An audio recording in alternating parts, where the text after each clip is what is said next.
Welcome to my vlog. Ibablog ko po ngayon ang aking kapatid, si Kid.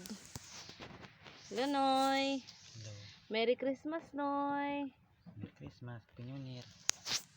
Kanang unsa mang imuhang buhaton karong Pasko? Siyempre, Karol. Mukarol mo? makarol mi saan. Actually po, siya po ay nangangaroon tuwing Pasko kasi yun lang po yung time na nakakaroon siya ng pambili niya na kung anong gusto niya, katulad ng mga yung gusto niya po kasi ngayon ay magkaroon siya ng sariling gitara at saka yung konting component na kahit papaano po ay kanya pong makanta-kantahan. Speaker daw po. Speaker. Ano yung gusto mo sa mga nanonood, Noy? Damo ta nagapanood. Basi malay mo matabangan ka kung anong gusto mo na ano para sa sarili mo. Anong gusto mo karong Pasko? Mga ating puhunan, tapos yung libangan, Gusto niyo mo ng libangan. konting puhunan. Para sa ano? Ano ba, mga puhunan, negosyo, Gusto mo magnegosyo. mga Niya kay usa man kay di man kakayo ka kita pa. Kanang halimbawa, okay man pod ang kanang mga imuhang makantahan kay mahilig ka man mo kanta. bagay, yun na lang, yung libangan. Yun na lang. Kasi pag may hindi mo na ako makahanap buhay. Oo nga sana po. kung may maghawak, wala mang maghawak. Kahit saan lang po siya. Ngayon po, nandito po siya sa isa kong ate. Kasi po yung bahay namin maliit.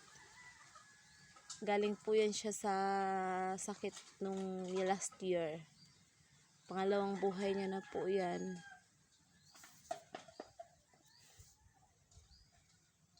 Pasalamat siya kay God. Pasalamat ka rin kay God kahit pa paano. Puwan.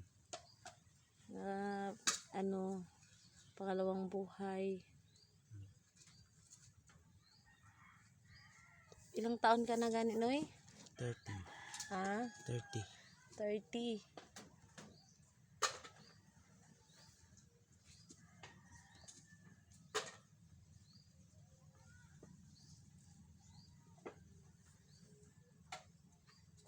Marunong po yan siyang kumanta. Kanta po kasi yung kanyang hobbies. Thank you sa lahat ng gustong tumulong po kay Kidmoro Oliverio. Mag-message lang po kayo sa aking Facebook, Romelita Almosera po ang aking account. At ilalagay ko po dyan yung number po ng pwede nyong kontakin para sa kanya, para po matulungan din po siya kahit papaano. Kasi po, po siya, hindi na po siya sakop ng ng disable. Kasi po, magbago po siya ng kanyang process ng papel. Sa ngayon po, nakikitira lang po muna siya kasi wala na po kami mga magulang. Siya na lang po yung walang asawa, kaya nandito po siya sa amin. Sana po matulungan niyo po siya sa kanyang unting pamasko na hinihiling. Message lang po kayo sa aking Facebook account, Romelita Almosera. Salamat po.